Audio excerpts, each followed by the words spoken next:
Sanggono. Saya Ketua Program Studi Informatika Semi Palkomtek dan Ketua Program Studi Desain Komunikasi Visual Politeknik Palkomtek. Perkenalkan, nama saya Rizky Fitri Amalia. Saya sebagai Ketua Program Studi D3 Akuntansi Politeknik Palkomtek. Nama saya Andri Saputra, Ketua Program Studi D3 dan S1 Sistem Informasi. Saya mengucapkan selamat datang Untuk seluruh mahasiswa baru Peserta PKKMB tahun 2020. di kampus Teknik dan Politeknik Palkomtek. Harapan saya ke depannya, semoga kita bisa lebih mengenal dan mencintai kampus Palkomtek. Tetap semangat, walaupun di awal perkuliahan ini kita melakukan secara online. hanya kalianlah yang dapat merubah kepribadian dan masa depan kalian. Ready for a better future. Semangat! Bravo Palkomtek!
Happy graduation, selamat atas gelar sarjananya. Semoga ilmu yang didapat selama di bangku kuliah dapat diaktualisasikan dengan baik di dalam lingkungan masyarakat, serta dapat berguna bagi agama, kedua orang tua, bangsa, dan negara. Ketika melepas seluruh alumni ke dunia kerja, yaitu pada saat wisuda. Di saat inilah saya bisa melihat hasil belajar dari seluruh mahasiswa Prodi Informatika yang terwujud hari ini. Selamat kepada para wisudawan Politeknik Pakomtek dan STM Pakomtek. Semoga ilmu yang didapat memberikan manfaat bagi masyarakat, agama, dan negara. Salam sukses. Selamat kepada wisudawan Prodi Akuntansi, semoga kalian semakin sukses, semoga cepat dapat pekerjaan, dan semoga bisa menjaga alma mater Prodi Akuntansi. Semangat! Momen yang paling berkesan bagi saya selama saya menjadi Ketua Program Studi Desain Komunikasi Visual adalah pada saat pertemuan mahasiswa di setiap semesternya. Di sana, saya bersama dosen-dosen desain komunikasi visual dapat bersilaturahmi langsung dengan mahasiswa, bertukar pikiran dan menyerap aspirasi mereka.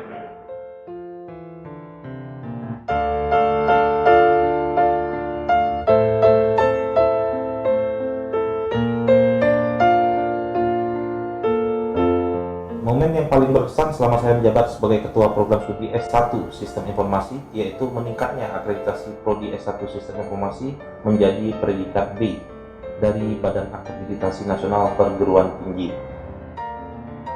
Saya mengucapkan terima kasih kepada semua pihak yang terlibat dalam proses akreditasi sehingga sekarang akreditasi Prodi Akuntansi menjadi B, menjadi lebih baik.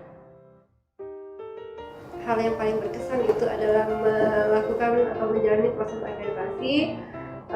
Susah, senang, kemudian di situ ada kerjasama tim, kekompakan, kemudian kesabaran, dan ada juga yang namanya deg-degan dalam menghadapi asesor. Dan alhamdulillah perjuangan itu bersama tim terbayarkan dengan meningkatnya akreditasi dari C menjadi B.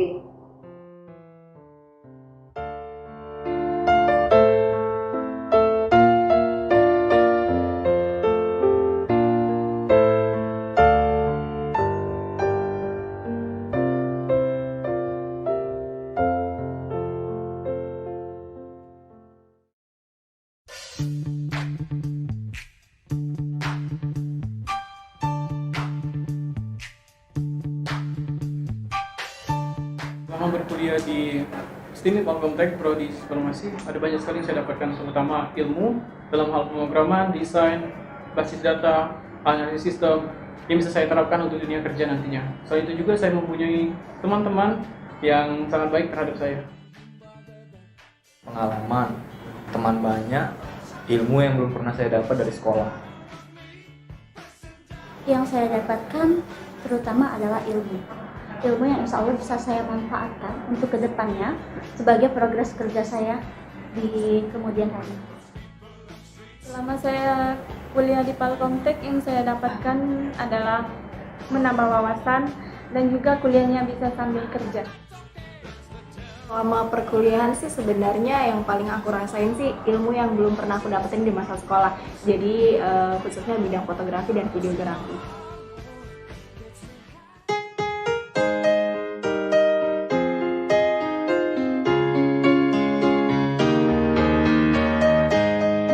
Ada banyak sekali momen selama berkuliah, tetapi yang paling berkesan bagi saya itu adalah momen-momen di saat saya berkumpul sama teman-teman, bekerja. Halo Pak Officer, perkenalkan, saya Alfred Tenggono. Saya Ketua Program Studi Informatika STM Pakomtek dan Ketua Program Studi Desain Komunikasi Visual Politeknik Pakomtek. Perkenalkan, nama saya Rizky Fitri Amalia. Saya sebagai Ketua Program Studi D3 Akuntansi Politeknik Pakomtek. Nama saya Andri Saputra, Ketua Program Studi D3 dan S1 Sistem Informasi. Saya mengucapkan selamat datang Untuk seluruh mahasiswa baru Peserta PKKMB tahun 2020 di kampus Teknik dan Politeknik Pakomtek. Harapan saya ke depannya semoga kita bisa lebih mengenal dan mencintai kampus Polkomtek. Tetap semangat, walaupun di awal perkuliahan ini kita melakukan secara online. Hanya kalianlah yang dapat merubah kepribadian dan masa depan kalian. Ready for a better future. Semangat! Bravo Polkomtek!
Studi Desain Komunikasi Visual Politeknik Palkomtek.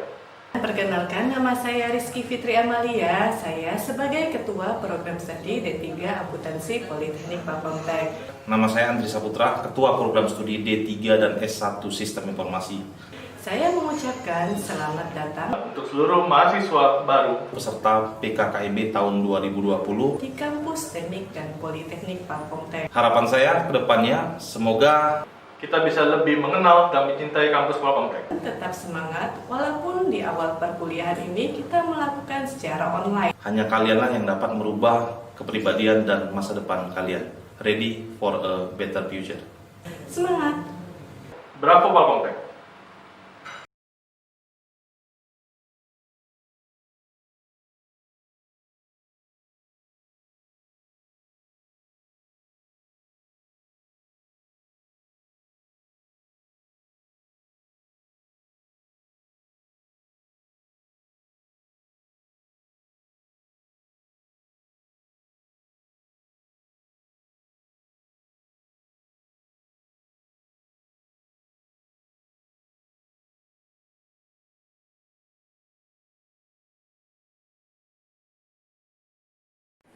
Selamat pagi, salam sejahtera untuk kita semua.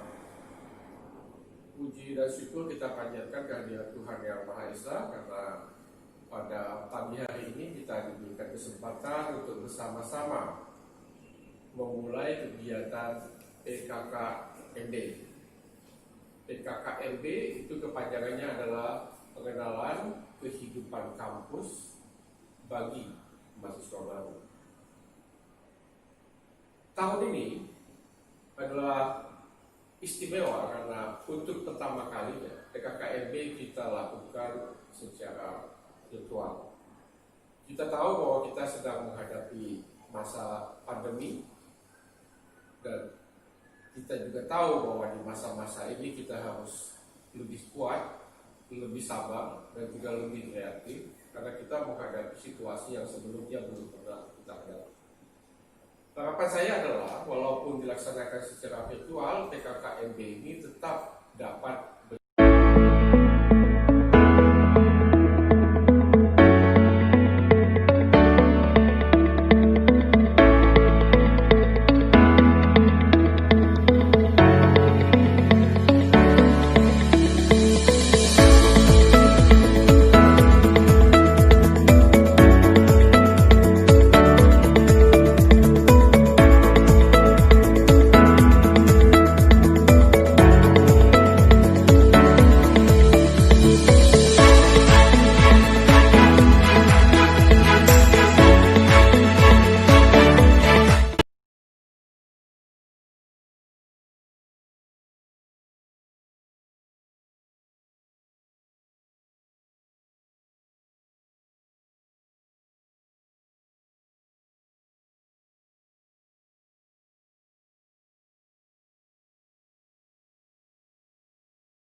Bismillahirrahmanirrahim.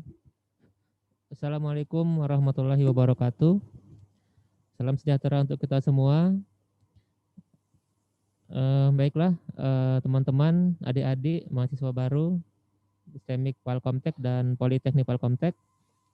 Marilah kita berdoa sebelum memulai acara ini untuk memohon keberkahan kepada Tuhan Yang Maha Esa. Saya akan membimbing doa dalam ajaran Islam. Bagi yang non-Islam bisa menyesuaikan. Ya.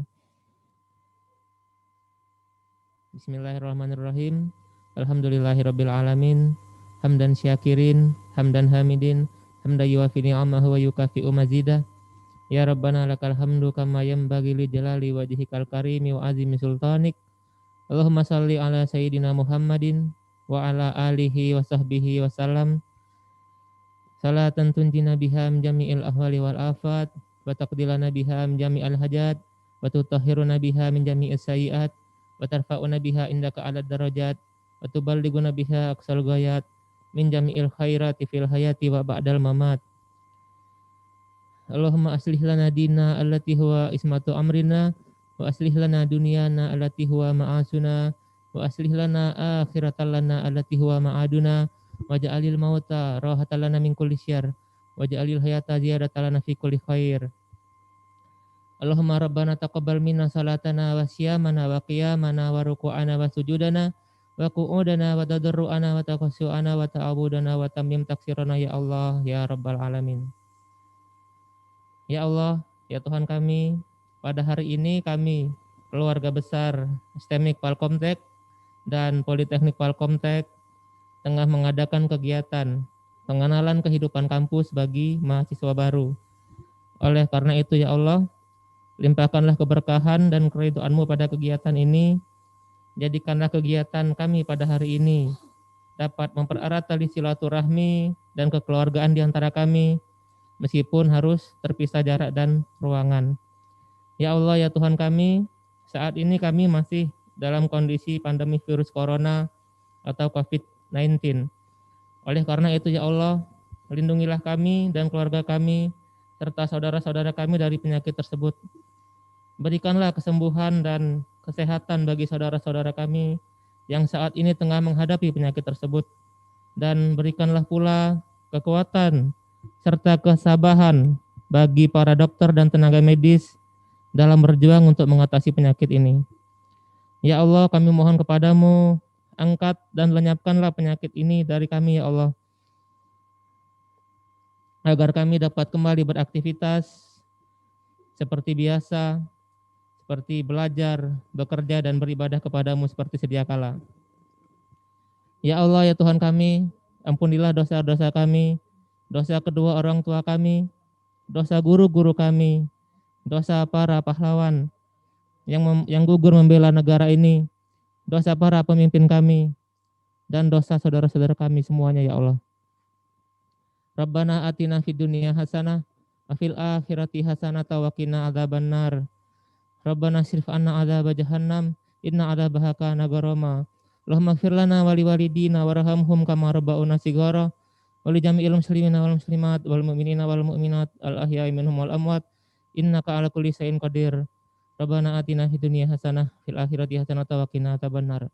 Wa sallallahu ala sayyidina Muhammadin wa ala alihi wa sahbihi wa salam. Subhana rabbika rabbil izzati amma yasifun. Wassalamun alal mursalin. Walhamdulillahi rabbil alamin. Assalamualaikum warahmatullahi wabarakatuh.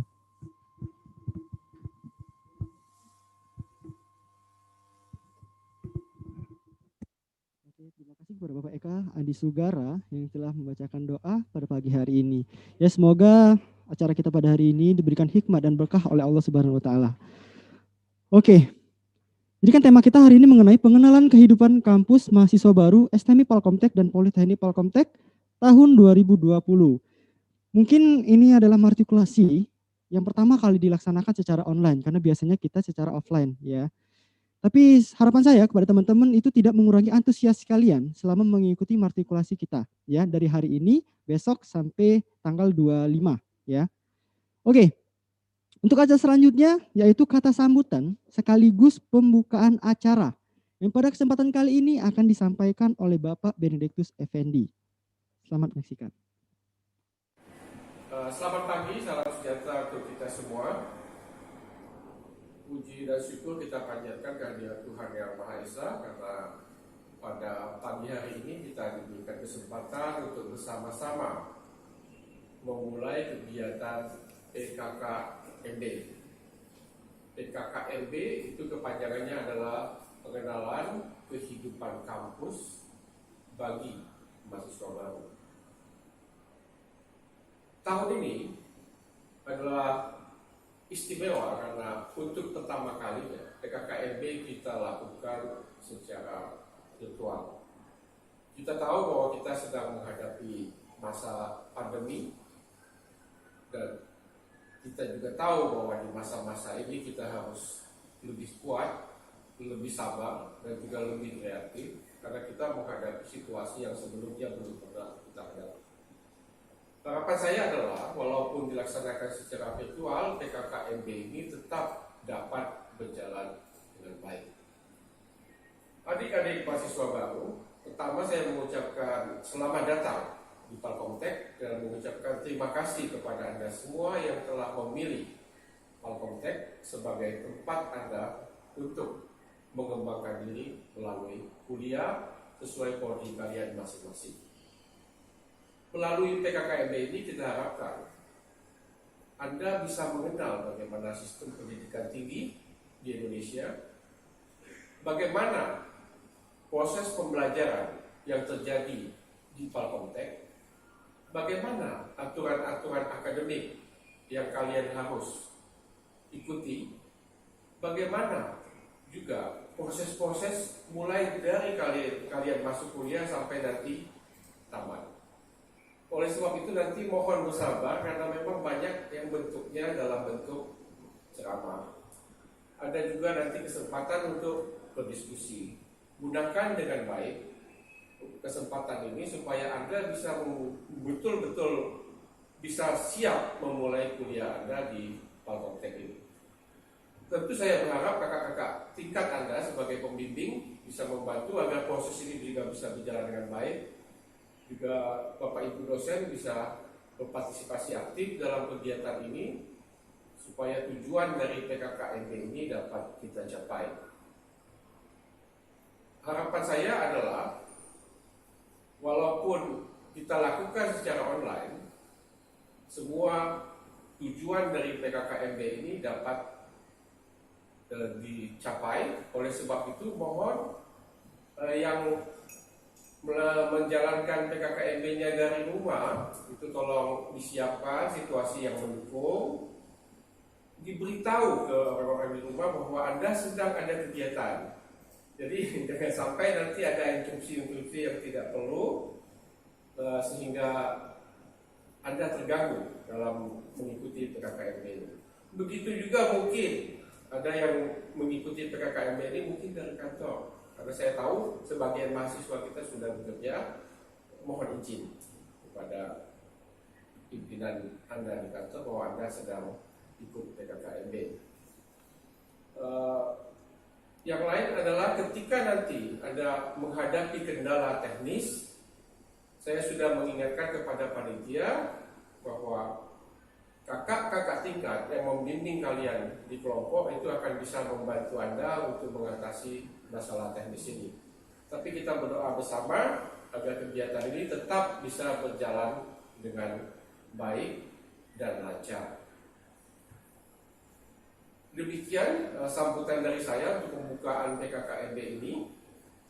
Maka dengan memanjatkan puji dan syukur, kita memohon berkat dari Tuhan Yang Maha Esa, kegiatan PKKMB tahun 2020 ini secara resmi saya nyatakan dimulai.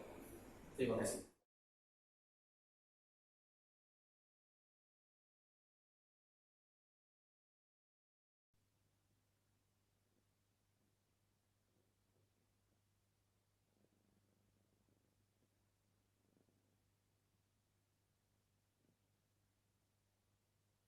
Oke, itu tadi kata sambutan sekaligus pembukaan acara yang disampaikan oleh Bapak Benedictus Effendi.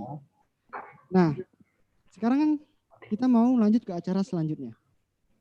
Sudah dikasih tahu.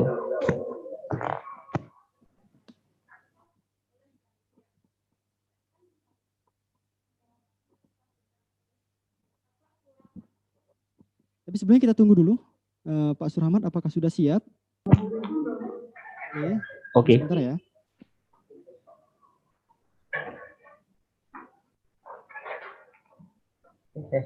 Gimana? Apakah Pak Surahmat sudah siap? Oke.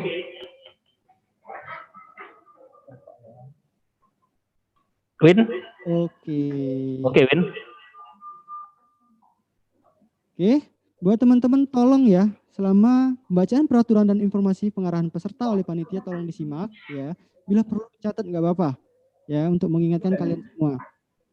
Satu lagi, saya juga mau mengingatkan selama manipulasi ini, saya mohon etika dalam acara ini dijaga ya. Oke, gimana? Gimana? Oke. Oke. Pak Surahmat, Ya. silahkan Pak. Saya di sini akan membacakan tata tertib PKKMB tahun 2020. Jadi tata tertib ini dibuat agar kegiatan yang kita laksanakan ini bisa tertib ya, dan dapat dinikmati oleh kita semua.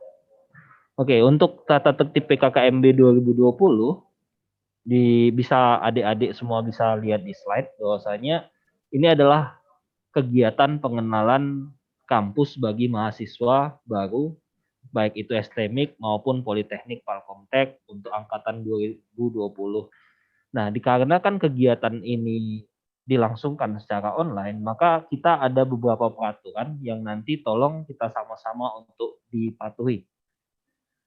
Nah, ini adalah kegiatan peraturan peserta KKMB berlangsung selama di Zoom. Jadi ini kegiatan di Zoom. Jadi yang pertama adalah peserta wajib untuk mengikuti seluruh rangkaian acara dengan baik sesuai ketentuan yang berlaku. Di mana kita ketahui untuk kegiatan acara ini dari tanggal 23 sampai 25 September 2020. Jadi ada 3 hari. Nah, untuk penamaan di dalam Zoom, ya mungkin sudah ditahu adik-adik juga semuanya, saya lihat tadi namanya sudah seperti format yang ditentukan. Jadi nama lengkap, kemudian prodi, ya.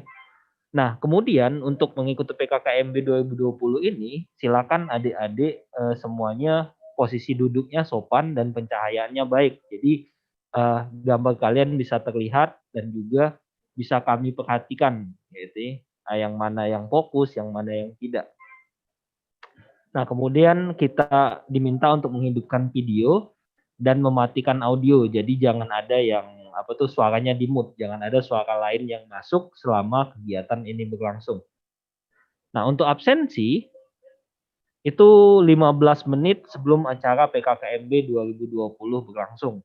Jadi nanti kegiatannya misalnya mulainya jam 8.30 ya, nanti ada sesi untuk absensi. Nah, kemudian karena untuk menjaga social distancing, jadi kalian tidak diperkenalkan untuk satu frame dengan peserta lain. Jadi di dalam satu frame kalian itu tidak boleh ada teman yang lain. Nah, kemudian ada lagi untuk peserta ini mentaati peraturan dan ketentuan yang berlaku, terus mentaati tata tertib penyelenggaraan PKKMB, mengikuti seluruh kegiatan PKKMB 2020, kemudian menjunjung dan menjaga nama baik STMIK dan Politeknik Palkomtek. Poin kelima, aktif dalam berpartisipasi dan bersosialisasi guna menumbuhkan nuansa kekeluargaan di antara peserta. Kemudian bertutur kata yang sopan ya. Kalian pokoknya diminta untuk sopan selama mengikuti kegiatan.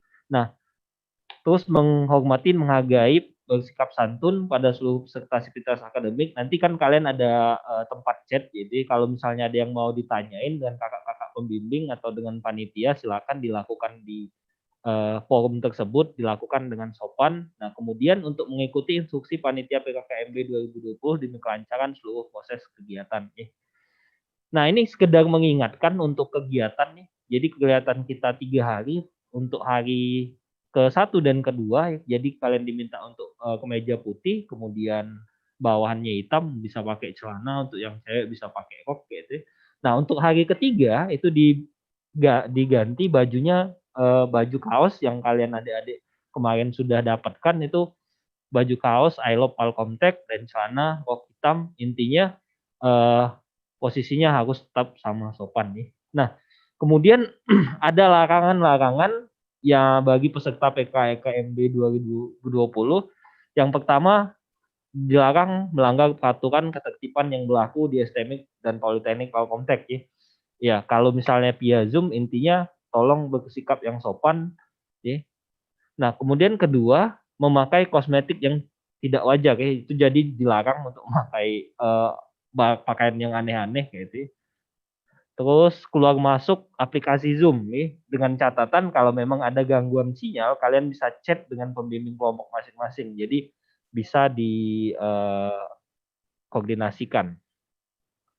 Nah, kemudian untuk mematikan kamera, jadi kalian dilarang untuk mematikan kamera, diminta kameranya untuk selalu hidup. Nah, terus membuat keributan, jadi semua selama kegiatan kalian diminta untuk mute, ya. Posisinya sopan di kamera, terus jangan ada kegiatan misalnya makan, rokok, atau lagi sampai mengkonsumsi obat terlarang selama PKKMB. Jadi kalian diminta untuk fokus selama kegiatan. Jangan ada yang sambil kegiatan, ada juga yang main handphone, main games, atau menonton TV dan lain-lain nih. Jadi adik-adik diminta untuk fokus untuk kegiatan ini. Jadi kegiatan ini kurang lebih kita setiap harinya kurang lebih sekitar 3 jam nih. Jadi ya kami minta sebagai panitia adik-adik bisa fokus selama 3 jam tersebut.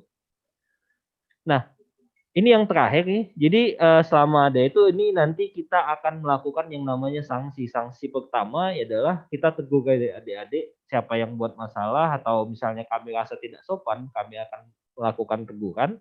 Kemudian ada sanksi edukatif oleh panitia. Nanti sanksinya sesuai dengan bentuk pelanggaran yang dilakukan. Nanti kita sudah punya list untuk melakukan pelanggaran seperti apa, nanti hukumannya seperti apa.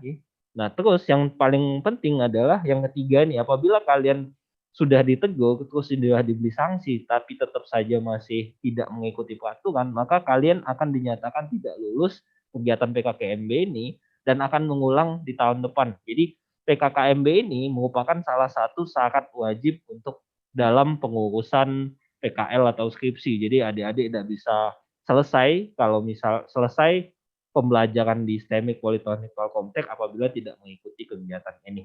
Ya. Nah, terima kasih. Itu saja dari saya selaku koordinator masalah peraturan dan ketertiban untuk kegiatan kali ini. Ya. Saya kembalikan kepada MC yang bertugas.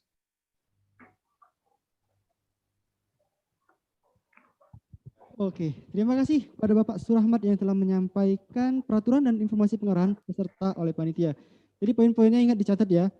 Berpakaian rapi, ya, tidak boleh melakukan kegiatan-kegiatan seperti makan, merokok, atau menggunakan obat-obat terlarang tadi yang disampaikan oleh Pak Surahmat. Juga dilarang ya. Terus ada lagi peraturan tadi tidak boleh memakai bedak terlalu tebal. Ya biasanya buat cewek ya. Ini biasanya pakai bedak, pakai ini, pakai ini, pakai ini untuk hari ini, untuk pagi ini jangan dipakai dulu. Karena sayang nanti bedaknya. Oke. Kita mau cerita-cerita dulu nih. Oke, Kak. Untuk pengalaman selama PKKMB waktu pada saat offline ya. Pada saat kita tetap muka, bukan online. Nah dari Kak Wina kemarin pengalamannya yang seru itu ngapain? Oke, tahun kemarin kami PKKMB pada saat offline itu seru banget, Kak. Dan yang kami tuh di situ kayak joget-joget, terus pokoknya bermain bersama di situ. Mungkin nanti ya, kalau setelah corona selesai, kita bisa gabung sama teman-teman yang di rumah, bisa main-main bareng juga. Karena memang adanya pandemi seperti ini, mau tidak mau, suka tidak suka, kita harus melaksanakan PKKMB secara online. Sebenarnya kalau misalkan corona ini udah kelar, kita bisa aja ngelakuin PKKMB secara offline. Dan itu pastinya lebih seru, lebih asik lagi ya. Iya, mau gimana lagi? Seperti saya bilang tadi, karena adanya corona, ya udah, ya gini aja. Kita artikulasinya secara online. Oke, saya sebelumnya mau mengingatkan lagi buat teman-teman untuk absensinya. ya. Untuk absensinya jangan lupa untuk print screen ya, atau kalian foto aja. Misalkan kalian menggunakan laptop, ya kalian foto aja ya laptopnya. Untuk bukti kalian kalau kalian itu ikut serta matrikulasi pada hari ini. Oke, sama satu lagi, pada saat penyampaian pemateri, ya nanti ada dari BNN, terus ada lagi matrikulasi lainnya, itu tolong dicatat ya, poin-poin pentingnya aja yang kalian catat. Nanti selesai acara, masing-masing dari kalian akan mengumpulkan tugasnya melalui link. Nah, linknya itu akan dikasih oleh panitia selesai acara. Nah, satu lagi, kalau misalkan kalian ada yang tidak mengumpul hasil resume yang udah kalian buat, ini mungkin ada hukuman dari kakak pendamping kalian, mungkinan ya. Oke, bentar lagi kita akan mendengarkan matrikulasi layanan BAK, tapi sebelumnya kita mau siap-siap dulu ya untuk BAK. Oke, udah siap gak ya? Oke, acara selanjutnya itu matrikulasi layanan BAK. Nah, pada kesempatan kali ini akan disampaikan oleh Mbak Eka Hartati. Tolong disimak ya, tolong disimak bila perlu dicatat. Oke.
Happy graduation, selamat atas gelar sarjananya. Semoga ilmu yang didapat selama di bangku kuliah dapat diaktualisasikan dengan baik di dalam lingkungan masyarakat, serta dapat berguna bagi agama, kedua orang tua, bangsa, dan negara.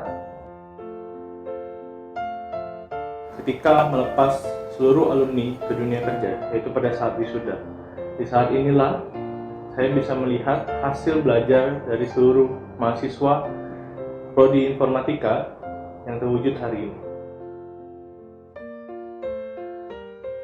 Selamat kepada para wisudawan Politeknik Fakomtek dan STEM Fakomtek. Semoga ilmu yang didapat memberikan manfaat bagi masyarakat, agama, dan negara. Salam sukses.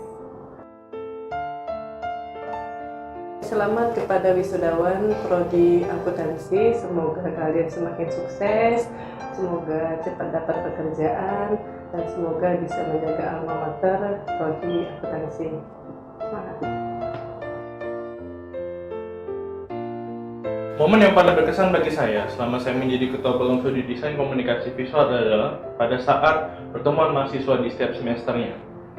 Di sana, saya bersama dosen-dosen desain komunikasi visual dapat bersilaturahmi langsung dengan mahasiswa, bertukar pikiran dan menyerap aspirasi mereka.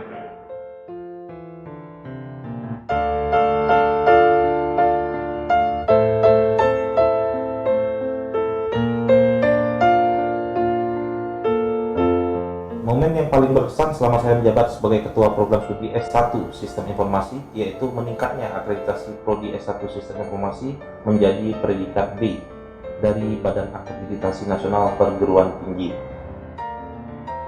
Saya mengucapkan terima kasih kepada semua pihak yang terlibat dalam proses akreditasi sehingga sekarang akreditasi Prodi Akuntansi menjadi B, menjadi lebih baik. Hal yang paling berkesan itu adalah melakukan atau menjalani proses akreditasi. Susah, senang, kemudian di situ ada kerjasama tim, kekompakan, kemudian kesabaran, dan ada juga yang namanya deg-degan dalam menghadapi asesor. Dan alhamdulillah perjuangan itu bersama tim terbayarkan dengan meningkatnya akreditasi dari C menjadi B.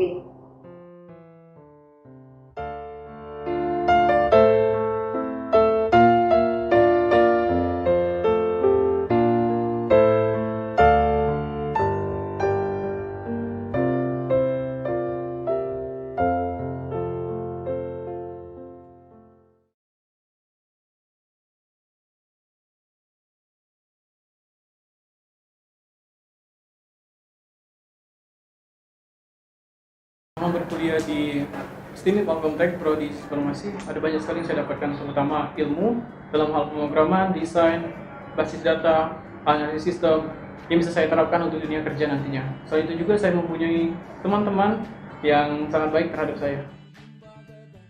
Pengalaman, teman banyak, ilmu yang belum pernah saya dapat dari sekolah. Yang saya dapatkan terutama adalah ilmu yang insya Allah bisa saya manfaatkan untuk kedepannya sebagai progres kerja saya di kemudian hari. Selama saya kuliah di Palkomtek, yang saya dapatkan adalah menambah wawasan dan juga kuliahnya bisa sambil kerja. Selama perkuliahan sih sebenarnya yang paling aku rasain sih ilmu yang belum pernah aku dapetin di masa sekolah. Jadi khususnya bidang fotografi dan videografi.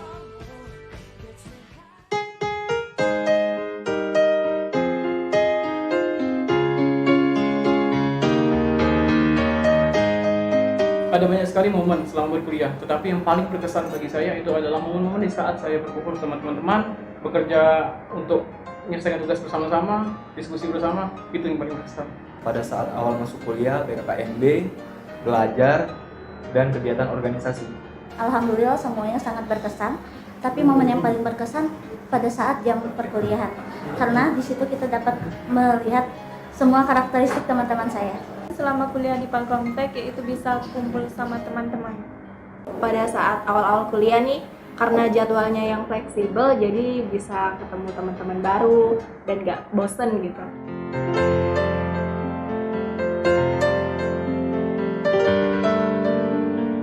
Kalau dulu ada namanya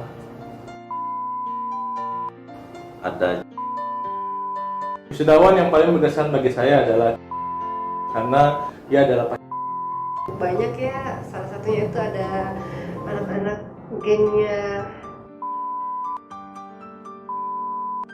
Semoga mereka sukses. wisudawan yang paling berkesan bagi saya adalah dikarenakan ukuran badan yang sama dengan saya. Semua mahasiswa akuntansi itu semuanya berkesan, tapi yang paling banyak support itu mungkin rombongan. Saya mengucapkan terima kasih karena sudah supportnya itu luar biasa ya untuk prodi akuntansi, karena sampai detik-detik terakhir mau lulus pun masih mau direpotkan dan masih mau datang ke Palkomtek untuk support prodi akuntansi.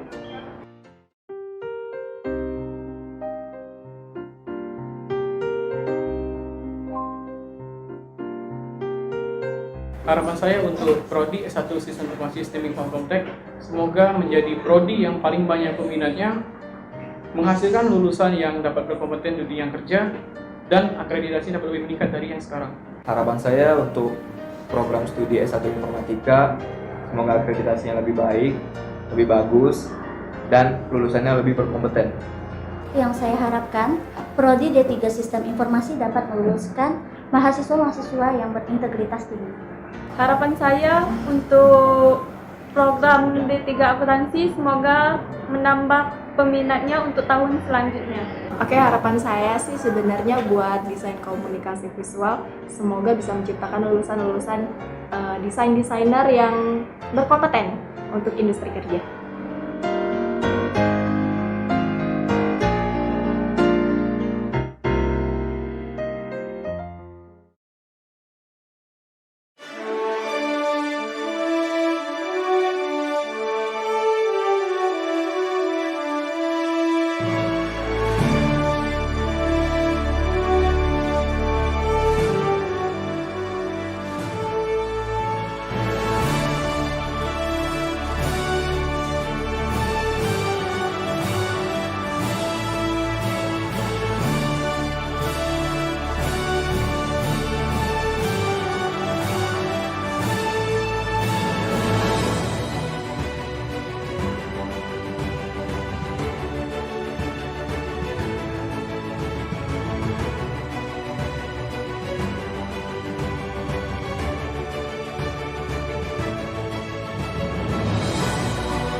Kami dari Manajemen Stimik Palkomtek, Account Officer, LPPM dan Perpustakaan, Stimik Palkomtek dan Politeknik Palkomtek mengucapkan Selamat untuk para wisudawan Teknik Palkomtek dan Politeknik Palkomtek tahun 2019. Semoga bekal ilmu, keterampilan dan pengalaman yang Anda dapatkan selama kuliah di Palkomtek bisa memberikan manfaat dan membawa kebaikan bagi banyak orang.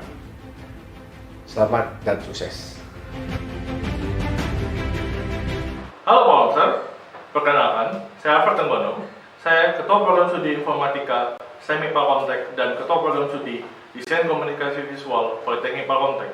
Perkenalkan, nama saya Rizky Fitri Amalia. Saya sebagai Ketua Program Studi D3 Akuntansi Politeknik Palkomtek. Nama saya Andri Saputra, Ketua Program Studi D3 dan S1 Sistem Informasi. Saya mengucapkan selamat datang Untuk seluruh mahasiswa baru peserta PKKMB tahun 2020 di kampus Teknik dan Politeknik Palkomtek. Harapan saya ke depannya semoga kita bisa lebih mengenal dan mencintai kampus Palkomtek. Tetap semangat, walaupun di awal perkuliahan ini kita melakukan secara online. hanya kalianlah yang dapat merubah kepribadian dan masa depan kalian. Ready for a better future. Semangat! Bravo Palkomtek!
Happy graduation, selamat atas gelar sarjananya. Semoga ilmu yang didapat selama di bangku kuliah dapat diaktualisasikan dengan baik di dalam lingkungan masyarakat, serta dapat berguna bagi agama, kedua orang tua, bangsa, dan negara. Ketika melepas seluruh alumni ke dunia kerja, yaitu pada saat wisuda, di saat inilah saya bisa melihat hasil belajar dari seluruh mahasiswa Prodi Informatika yang terwujud hari ini. Selamat kepada para wisudawan Politeknik Fakomtek dan STEM Fakomtek.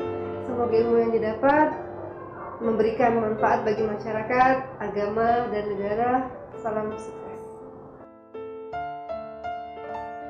Selamat kepada wisudawan Prodi Akuntansi, semoga kalian semakin sukses, semoga cepat dapat pekerjaan, dan semoga bisa menjaga alma mater Prodi Akuntansi. Semangat! Momen yang paling berkesan bagi saya selama saya menjadi Ketua Program Studi Desain Komunikasi Visual adalah pada saat pertemuan mahasiswa di setiap semesternya. Di sana, saya bersama dosen-dosen desain komunikasi visual dapat bersilaturahmi langsung dengan mahasiswa, bertukar pikiran, dan menyerap aspirasi mereka.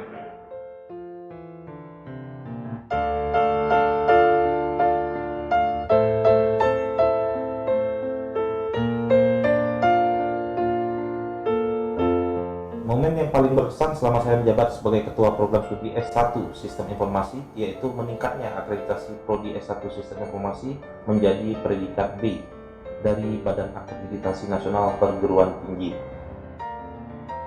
Saya mengucapkan terima kasih kepada semua pihak yang terlibat dalam proses akreditasi sehingga sekarang akreditasi Prodi Akuntansi menjadi B, menjadi lebih baik. Hal yang paling berkesan itu adalah melakukan atau menjalani proses akreditasi.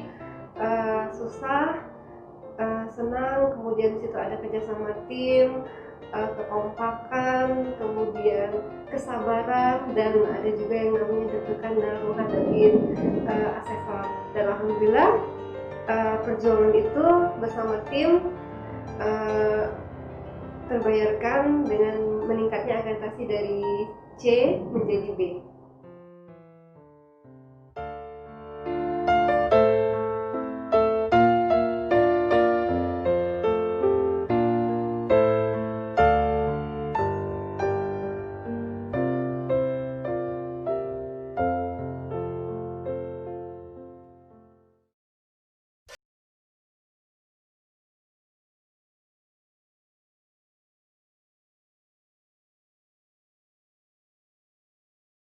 Dia di STIM Fakomtek Prodi Informasi ada banyak sekali yang saya dapatkan, terutama ilmu dalam hal pemrograman, desain, basis data, analisis sistem yang bisa saya terapkan untuk dunia kerja nantinya. Selain itu juga saya mempunyai teman-teman yang sangat baik terhadap saya. Pengalaman, teman banyak, ilmu yang belum pernah saya dapat dari sekolah. Yang saya dapatkan terutama adalah ilmu yang insya Allah bisa saya manfaatkan untuk kedepannya sebagai progres kerja saya di kemudian hari. Selama saya kuliah di Palkomtek, yang saya dapatkan adalah menambah wawasan dan juga kuliahnya bisa sambil kerja. Selama perkuliahan sih sebenarnya yang paling aku rasain sih ilmu yang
untuk PKKMB 2020.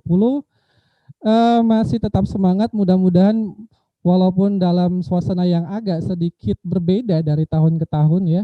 Karena kan sekarang ini kita tidak bersama secara fisik ya. Tetapi mudah-mudahan kita bersama-sama secara visi dan misi supaya kegiatan PKKMB ini bisa terlaksana dengan baik dan kalian sebagai mahasiswa baru itu bisa mendapat intisari dari materi-materi yang akan kalian ikuti kurang lebih selama 3 hari ke depan. Oke. Nah, untuk kesempatan kali ini kita sudah kedatangan tamu yang luar biasa. Di sini kita ada Ibu Yeni Yulita ya. Beliau ini adalah penyuluh narkoba ahli muda di BNN. Benar Ibu ya? Selamat datang Ibu. Boleh Ibu menggunakan mikrofonnya. Oke. Jadi sebelumnya Ibu ada salam dari ketua kita, Bapak Benedictus Effendi. Beliau hari ini tidak bisa langsung hadir, tapi ya kita yakin Bapak Benedictus juga mengikuti kegiatan PKKMB ini walaupun secara online, karena ya mau tidak mau Ibu ya. Kalau yang mungkin Ibu Yeni ya, bagi mahasiswa yang baru melihat sosok Ibu Yeni ini, Ibu Yeni beliau ini setiap tahun Bu ya memberikan sosialisasi. Ya, sosialisasi hari ini kita mau bahas tentang pencegahan dan penanggulangan bahaya narkoba. Oke, sekali lagi terima kasih Ibu. Sehat Bu? Alhamdulillah sehat. Oke. Oke. Jadi untuk kegiatan kali ini juga untuk PKKMB 2020 Palkomser 2020 Ready for a Better Future itu didukung penuh oleh Bank BNI. Jadi buat adik-adik kalau mau nabung dia di BNI aja. Oke. Seperti itu. Iya. Tetap sponsornya. Oke. Kalau begitu mungkin langsung saja kita akan mendengarkan sosialisasi tentang bahaya dan pencegahan narkoba langsung dari Ibu Yeni Yulita. Kepada Ibu, silakan. Baik, terima kasih. Terima kasih Bapak Moderator telah menyediakan waktu untuk saya untuk menyampaikan sosialisasi hari ini. Walaupun kata Bapak Moderator tadi memang keadaannya agak berubah. Biasa saya sudah di lapangan nih udah kepada mahasiswanya, ini hari ini saya hanya duduk mantep, manis dan hanya melihat wajah-wajah kalian yang sebenarnya agak jauh-jauh, nggak tahu jelas nih, ganteng-ganteng, cantik-cantik, jauh-jauh banget ini kelihatannya. Oke, baik, Assalamualaikum warahmatullahi wabarakatuh. Waalaikumsalam. Ya, kayaknya ada yang jawab, ada yang enggak. Kebetulan nih mumpung lagi enggak ada suara katanya. Ya, mungkin di sini mungkin sudah ada pernah ketemu saya, mungkin ada yang belum pernah. Kalau yang sering pernah, mungkin karena saya pasaran kali ya. Jadi mungkin baiknya saya perkenalkan diri dulu. Saya Yeni Yulita. Saya bekerja di Badan Narkotika Nasional Provinsi Sumatera Selatan. Nah, tugas saya, jabatan saya di sana sebagai penyuluh narkoba ahli muda.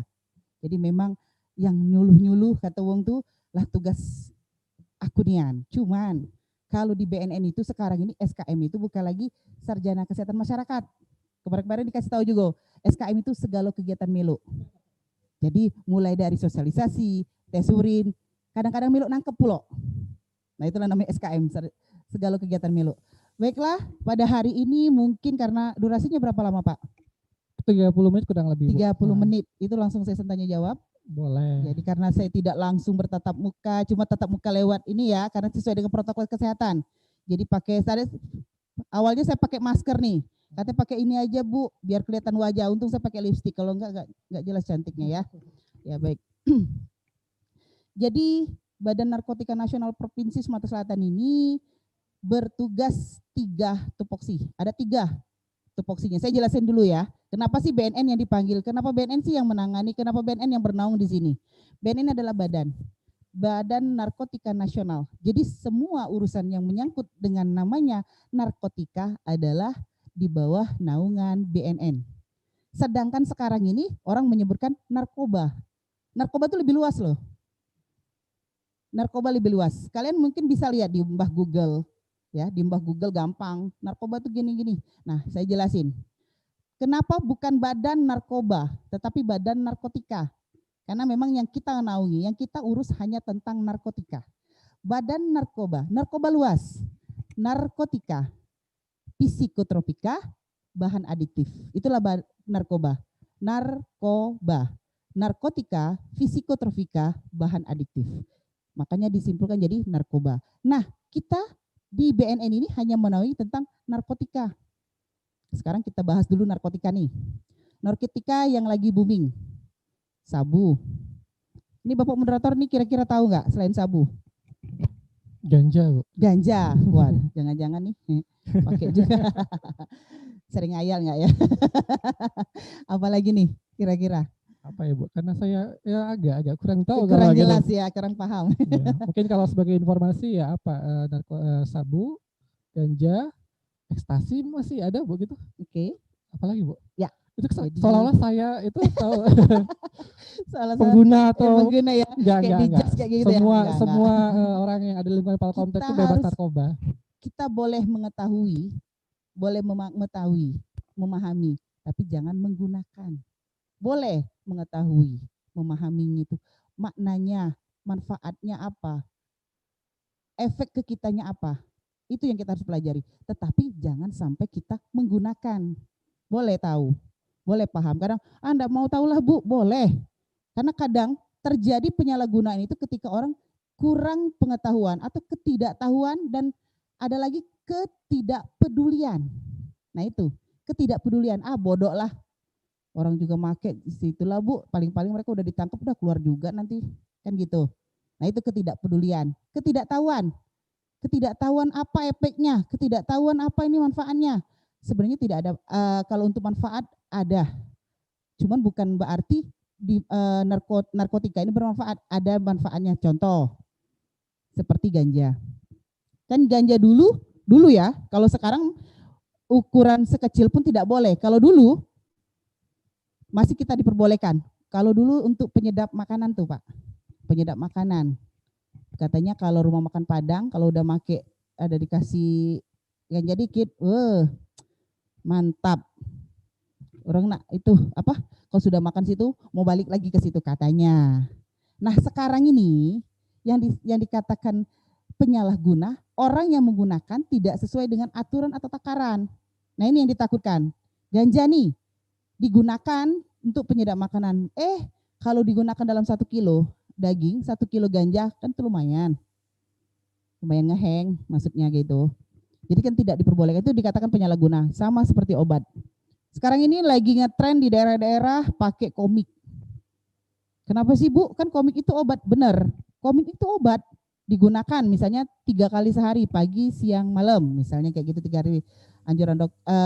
Kalau komik tuh sebenarnya tidak ada anjuran ya, tidak ada resep. Biasanya orang belinya di warung. Nah itu digunakan anak-anak remaja di daerah-daerah pada acara-acara malam. Biasa mereka kalau sekali konsumsi 10 bungkus, 20 bungkus. Nah itu efeknya sama. Nah sekarang Ibu jelaskan untuk efeknya. Jadi narkotika tadi contohnya dari sabu, inek, dan ganja. Itu tadi ya, narkoba, narkotika, psikotropika dengan bahan aditif. Sekarang narkotika. Narkotika itu yang sekarang booming, inek, ganja. Kenapa sih, Bu? Udah tahu itu efeknya jelek. Udah tahu ini akibat seperti ini. Kok orang tetap suka? Kita lihat dulu dari efek pemakaian sabu. Sabu itu menimbulkan stimulan. Kenapa dikatakan stimulan? Ketika orang mengkonsumsi yang namanya sabu, di situ keluar yang namanya euforia.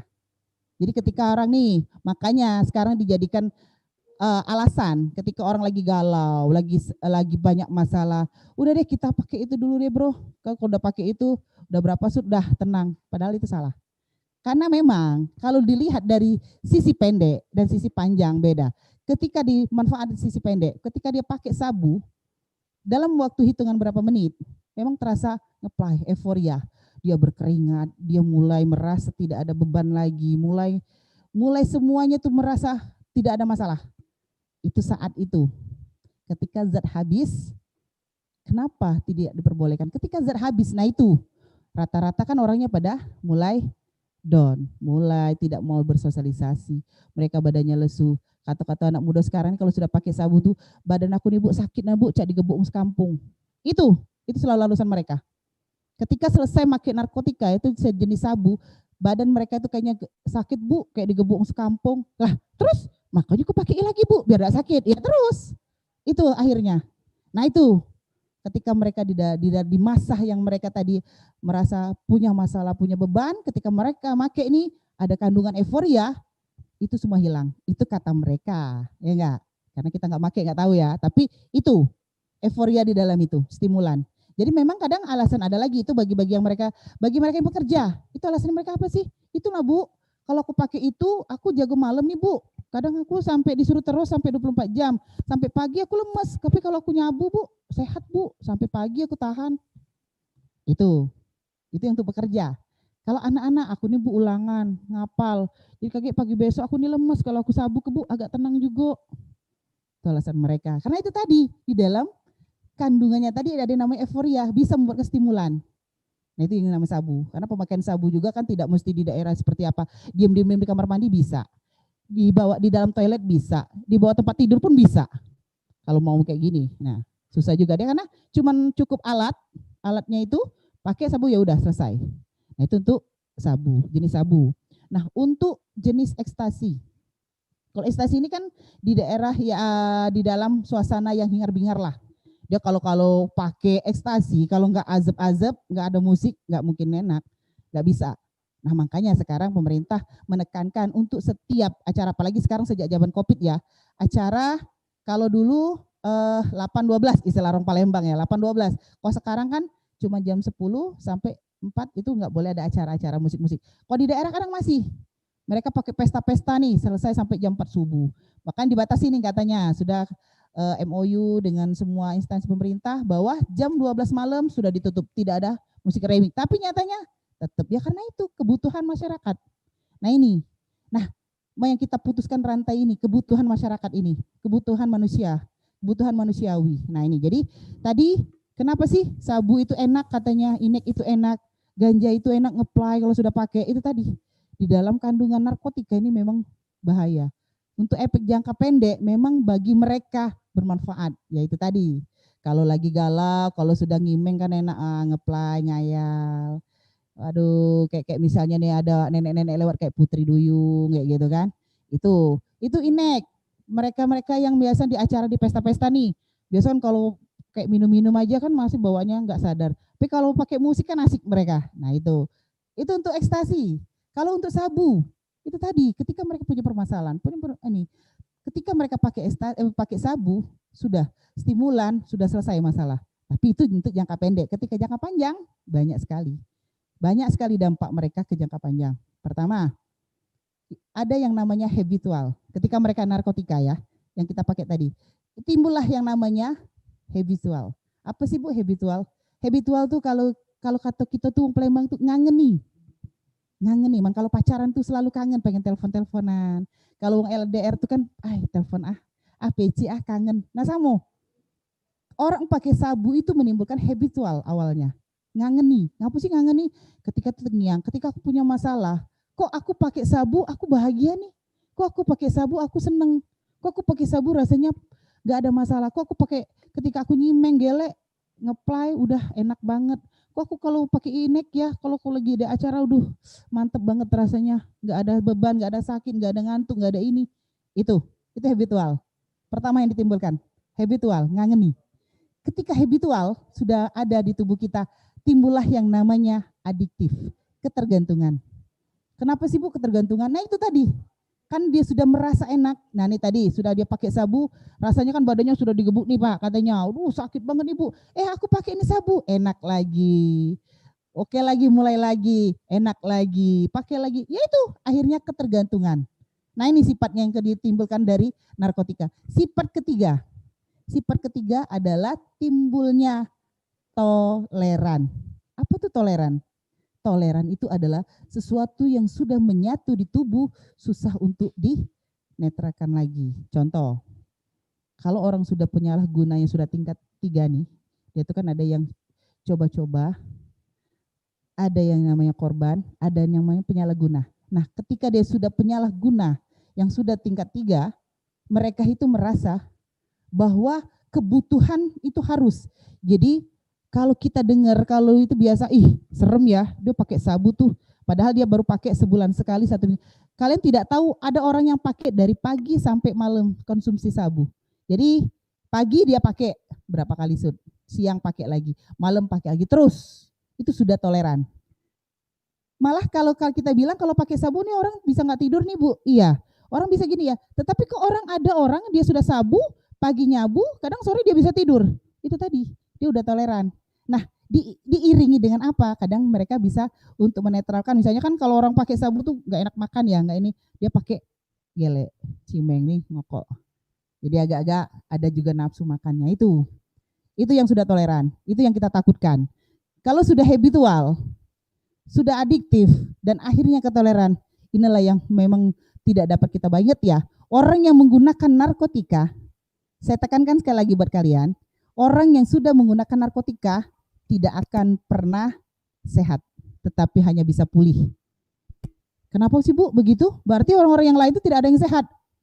Orang yang sudah menggunakan narkotika dalam dosis yang sudah lumayan, onderdil di dalam tubuh, kita ini kan buatan Tuhan, bukan buatan kayu agung. Kalau buatan kayu agung mungkin masih bisa disolder gitu kemarin. Ya, kalau buatan Tuhan, otak inilah penggerak semuanya. Ketika otak ini dirusak, ini yang ngebuat kata ngeheng. Makanya rata-rata kalau pakai sudah lala ngeheng otaknya tuh pakai narkoba. Ya itu, ketika sudah ada onderdil yang digunakan dalam hitungan shoot aja, dengan dia nge-shoot, hitungan berapa menit itu sudah susunan saraf sudah ada yang rusak. Inek juga kayak gitu. Dia azab-azab kata kita enak kayak gitu. Berhenti aja udah selesai. Paginya itu tanyain aduh sakit dia. Itu kan tanpa dia sadari pakai itu. Makanya dia pakai itu biar dia pakai waktu saat itu nggak terasa. Kalau kita yang waras, kita nggak pakai, coba deh kita nyanyi biduan itu dari pagi sampai pagi, tahan nggak? Kalau nggak pakai itu, saya tanya, nggak mungkin. Nggak ngantuk, ngopi berapa kali minum? Coba deh minum kopi berapa gelas? Nggak mungkin nggak ada rasa ngantuk, tetap ada. Orang bilang kalau udah pakai kopi pun nggak, bohong lah. Nah jadi itu efek setelahnya itu yang kita takutkan.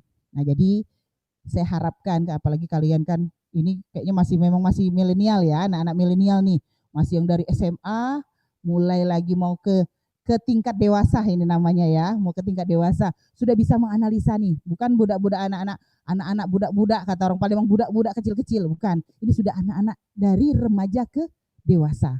Apa itu dikatakan dewasa? Sudah bisa menganalisa, sudah bisa menentukan, oh ini loh, oh ini kayaknya dia bakal seperti ini. Tapi ego untuk kalian mencoba-coba saya tahu, yakin pasti ada. Karena tingkat penasaran untuk seseorang dari tingkat remaja ke dewasa itu masih tinggi sekali. Sudahlah Bu, paling kaget kan, paling kami nyubu dikit-dikit Bu, ujung-ujungnya sudahlah Bu, tidak berarti. Ingat, orang yang sudah clean aja sudah 2-3 tahun, belum tentu mereka tidak akan pernah relapse. Bukan saya mengejas ya, tapi pasti akan ada. Itu terus, jangankan untuk melihat barang, kita aja ketemu nih, kita udah pakai, udah nggak pakai 3 tahun. Tiba-tiba ada teman lewat, sugesti masih ada pasti. Jangankan untuk melihat barang, sugesti teman lewat aja udah, aduh kenceng nih bawaan, pengen ya, aduh pengen ini ya Allah, pengen nih, pengen. Jadi tergantung diri sendiri. Saya tambah lagi. Jadi intinya apapun alasannya jangan dekati narkotika, Bu ya, seperti itu Bu.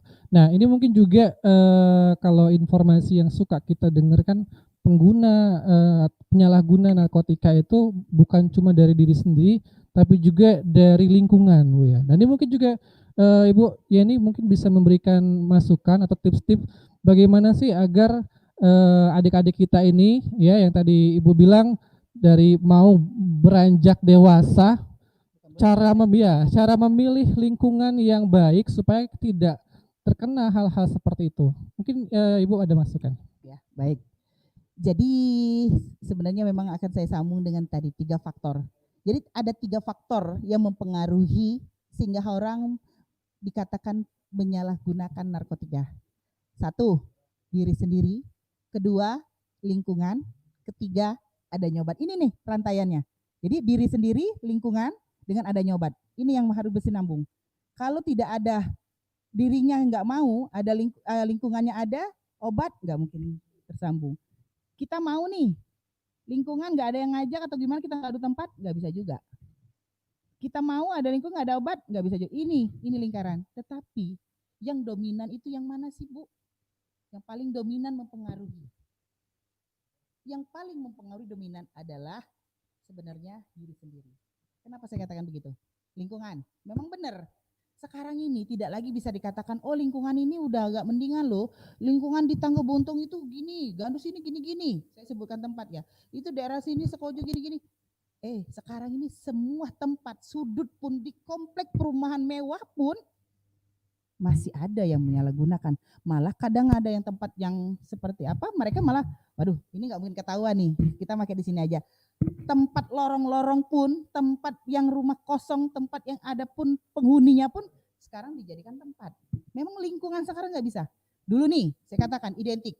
Identik kalau dulu pakai yang remaja ya, orang-orang remaja, orang-orang yang pakai bergadulan lah, pakai pakaiannya, ya sudahlah, itu pasti pemakai tuh orang. Oh, sekarang saya tanya, apakah semua seperti itu?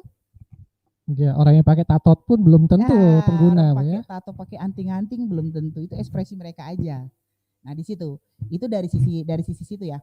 Nah lingkungan, walaupun di daerah manapun ya memang kan lebih identik ya, lebih identik. Kalau di kampung sini udahlah pasti dia pakai, emang benar. Cuman sebenarnya itu balik lagi ke diri kita sendiri. Mau lingkungan di mana kek, pengaruhnya sebesar apa, kalau kita bisa menahan, bisa mengimbangi, bisa membentengi, insya Allah bisa kok. Maaf, ada yang bilang, aduh itu lingkungannya agama ya, agamanya lebih agamis ya, keluarganya gini-gini. Kok anaknya gitu? Padahal lingkungan sudah dididik. Nah, sekarang paling tidak dari dini, dari kecil tuh sudah kita bentengi dengan iman. Serusak-rusaknya kalau kita punya iman, insya Allah tidak akan terlalu parah. Masih kita ingat, oh kita masih ada Tuhan. Kayak gini aja ya, COVID. Kita sekarang lagi heboh-hebohnya COVID. Wah, kita pakai masker, nurut ya, pakai masker, cuci tangan, pakai sarung, takut banget kalau terjadi. Kok narkoba kalian nggak takut? Padahal itu loh yang lebih cepat mematikan. Memang benar, kalau sudah COVID, langsung dikubur, lakban, kubur, buang. Kalau narkoba kan nggak kayak gitu. Tapi perlahan. Lebih enak cepat apa lama perlahan? Kalau saya mending lebih cepat ya daripada perlahan. Nah, narkoba ini perlahan. Nah ini, kadang kita udahlah, kita lebih fokus sekarang nih pakai masker gini-gini, takut ini. Sedangkan terus orang pakai narkoba. Terus tambah orang berpikir, udahlah, mereka kan lebih fokus nih di COVID. Kita nggak dipeduli ini, ya udah kita asik-asik aja kita pakai gini. Gitu. Jadi buat kalian remaja-remaja yang anak-anak milenial nih, karena ibu nggak bisa lihat kalian satu-satu ke sana, biasa ibu sentuh, ibu panggil, ibu tanya. Nah, ibu ingatkan buat kalian, jangan pernah yang namanya mencoba. Karena dari coba-coba timbulnya nanti ketergantungan. Dari coba-coba loh. Coba-coba pengen kalau enak asik loh, lanjut. Kalian tidak tahu efek selanjutnya. Efeknya bagaimana? Mestinya memang ada video ya tentang kerusakan. Kalau pakai narkotika itu memang efeknya nggak langsung. Contoh, sabu. Kalau saya sih mudah. Kalau lihat orang udah pakai, dia lebih parah. Itu biasanya nanti gigi, karies gigi lebih cepat. Dia kan kalau selalu pakai asap, itu kan gigi yang dimakan. Maka rata-rata kalau orang pemakai berat, sabu, dia rata-rata ompong. Yang belum umurnya ompong. Kalau udah nenek-nenek wajar ompong. Nanti kalian kira nenek-nenek di rumah ompong, ibu nenek aku ompong berarti nenek aku nyabu. Bukan. Itu orang-orang yang itu biasanya di gigi. Terus di kulit. Rata-rata orang kulit, orang pemakai narkoba itu yang khususnya untuk sabu, dia lebih kering, agak keriput, agak lebih hitam. Terus dia jarang mau mandi, jarang banget mau mandi. Jadi yang di sini juga yang sering jarang mandi, mungkin dia sering pakai sabu juga ya. Jadi jangan pernah nggak pernah mandi. Jadi rajin-rajin mandi. Terus dia takut air, dia takut kedinginan, di suhu-suhu yang dingin dia takut. Nah untuk mengetahui ini, biar lebih jelas ya Bu. Saya ini kan punya teman tapi nggak tahu dia pakai apa enggak, pasti kan gitu pertanyaannya kan. Kalau secara kasat mata memang agak susah ya sekarang ini, karena rata-rata sekarang kan identik yang taunya dulu orang pakai narkoba tuh bukan kurus nih Bu, tinggi, matanya cekung, ada lingkaran hitam, orang gendut ada kok pakai narkoba. Bener nggak? Si Nunung malah dia punya baby banyak di rumah. Tapi jangan lihat ke ibu ya, walaupun ibu kayak gini ibu nak pakai narkotika. Nah itu, jadi orang kurus identik pakai gini, itu kasat mata. Karena kenapa? Kenapa sih Bu? Jadi orang kurus itu dijadiin gini-gini, dibully bahwa dia pakai sabu karena gini. Orang pakai narkotika terutama sabu itu kan biasanya dia nggak tidur nih. Nah dia nggak makan. Nah itu. Jadi kondisi tubuh tadi gitu. Jadi dia nggak tidur, mata jadi cekung, jadi kurus. Tapi kalau dia sudah toleran tadi, dia bisa mengimbangi kok. Dia udah pakai ini, dia ngimeng. Dia ini, dia ngimeng. Jadi seimbang. Itu udah toleran. Itu yang dibahayakan yang itu. Dia udah nganggap itu udah kebutuhan sehari-hari. Udah makanan pokok. Sabu itu jadi pokok. Nah itu yang ditakutkan. Nah jadi kalau untuk kasat mata nih Bu. Nah tapi kalau mereka lagi kenceng-kencengnya nih, mudah. Jadi kondisi misalnya di dalam ruangan yang ber-AC, tiba-tiba dia berkeringat. Banyak banget. Itu salah satu ciri juga. Kok tiba-tiba dia berkeringat? Karena itu menimbulkan stimulan. Terus dia biasa orangnya kalau ngomong biasa aja, tiba-tiba waduh pinter banget. Wah gini-gini. Gini loh. Wah. Yang pasti dia pinter bohong. Gini. Terus ketika salaman, ada namanya fase ice. Tangannya terlalu dingin banget. Padahal kondisi di situ kadang walaupun AC kita kan nggak terlalu ya tangan kita dingin. Itu dia terlalu dingin. Nah itu.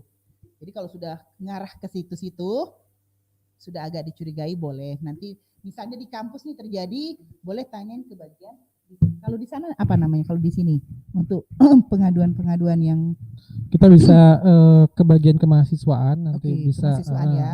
Ada yang namanya kayak dulu apa BEM ya ini ya. Untuk presidennya di kampus ya. Ya, sebenarnya kita ada himpunan juga, masing-masing program studi itu ada himpunan, atau juga kalau misalnya mau ke kemahasiswaan juga bisa. Nah itu, jadi jangan didiamkan. Terus Bu, kami ini takut Bu, aduh sih Bu keluarga aku, tapi aku takut dia nak melapor, jangan-jangan kaki kami juga digeret. Jangan didiamin. Insya Allah, kalau kalian melaporkan identitas kalian tidak akan diberitahukan, tidak akan diungkit-ungkit. Jangan tahu Bu, nanti kami juga ditangkap. Enggak. Nanti kami dikasih tahu ke keluarganya, insya Allah enggak. Yang penting kalian selamatkan dulu orang ini. Kalau memang dia sudah pemakai berat, sudah nggak bisa bawa aja ke BNN.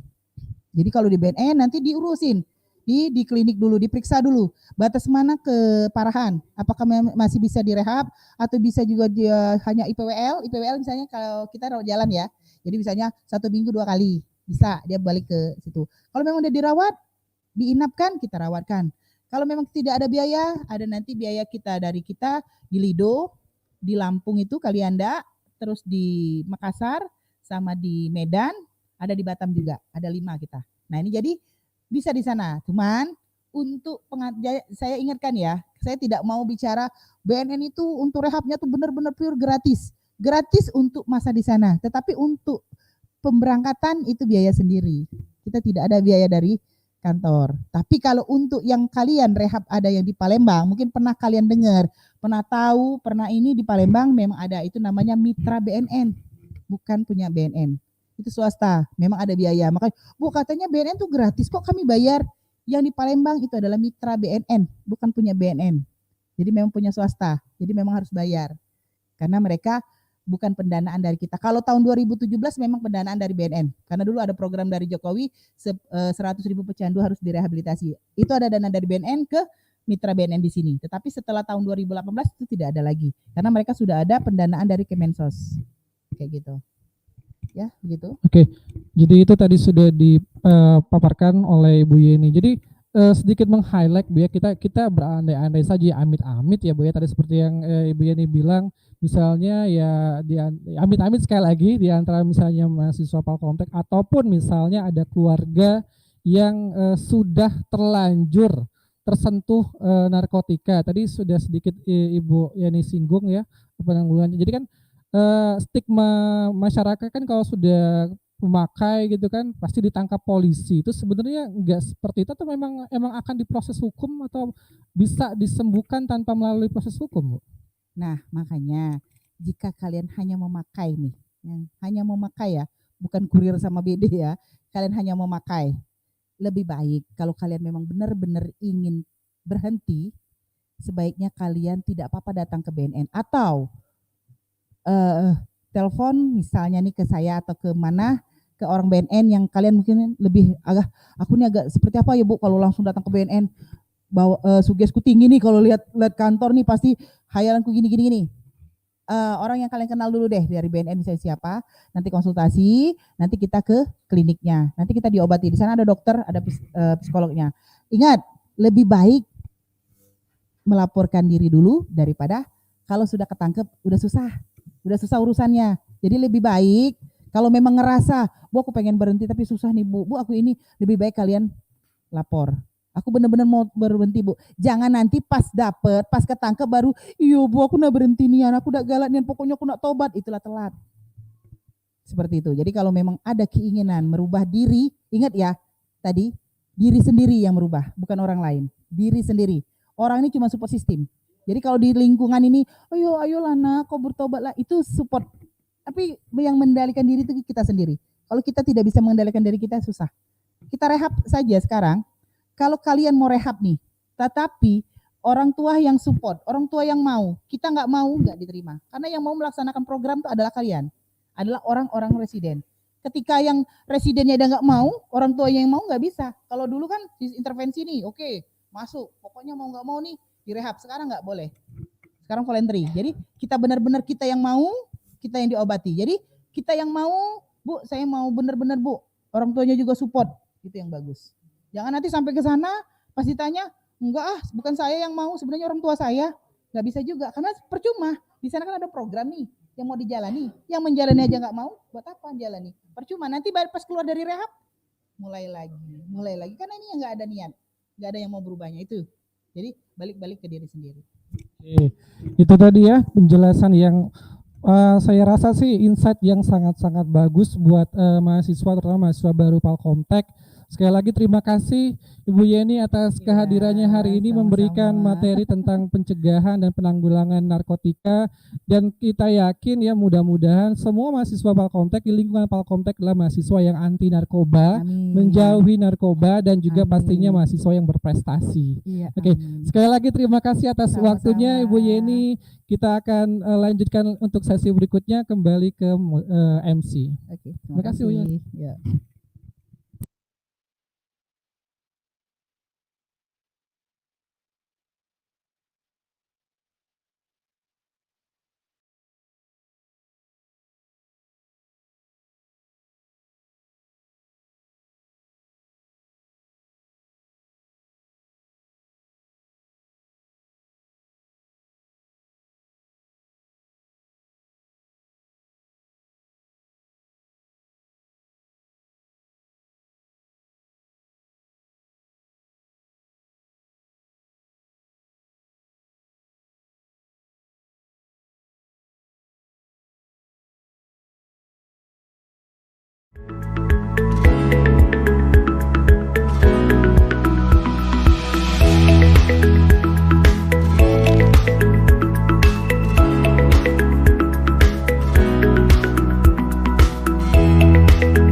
Gue Budi.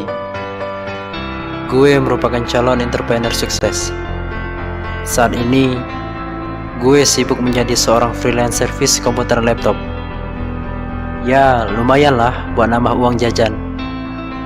Jadi nggak harus minta ke orang tua terus. Karena gue tahu, kehidupan gue serba pas-pasan. Dan setidaknya, gue telah meringankan beban kedua orang tua gue.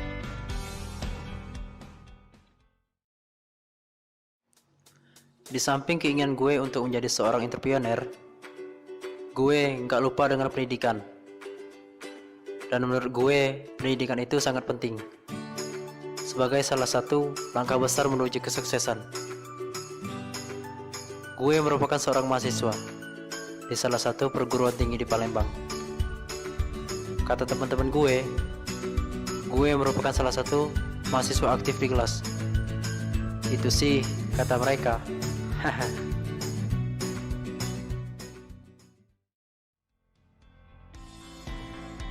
Balik ngomongin usaha gue tadi, gue setiap hari ngadepin berbagai macam-macam sifat manusia.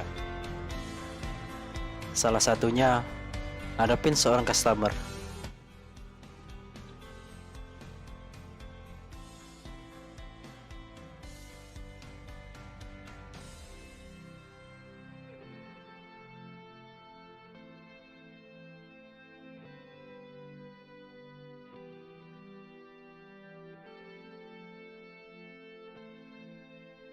Gue sangat bahagia jika melihat para customer gue puas dengan apa yang gue kerjakan.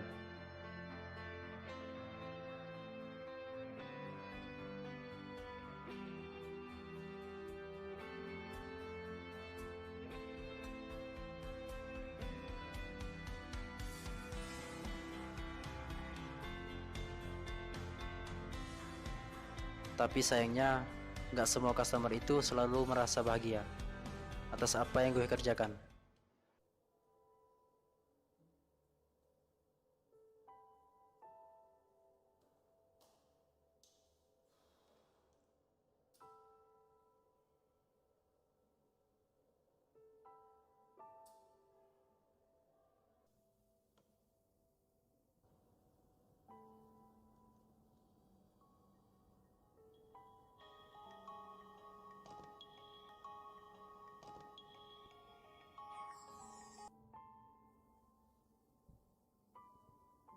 Halo, dengan siapa ini? Ini saya, yang servis laptop tadi. Oh iya mas, ada apa? Kamu itu tukang servis amatiran ya? Kerjanya agak becus. Laptop baru nyala, ini mati lagi. Saya ini bayar loh, bukan gratisan. Ah, yang benar mas. Tadi kan sudah saya perbaiki laptopnya. Pokoknya saya nggak mau tahu. Saya minta ganti rugi. Nggak semuanya customer itu sejalan dengan apa yang gue lakukan.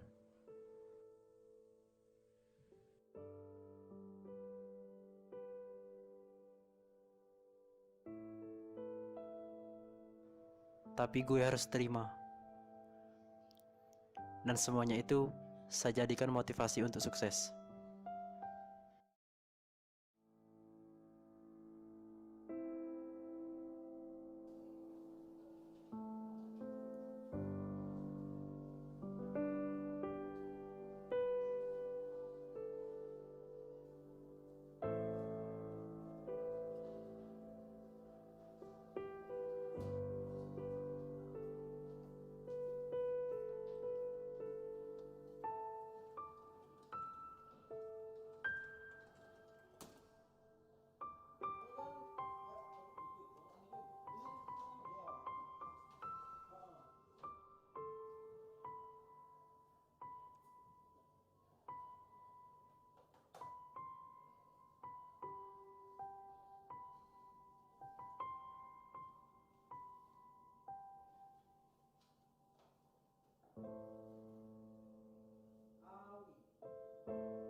Akhirnya, usaha gue selama ini membuahkan hasil.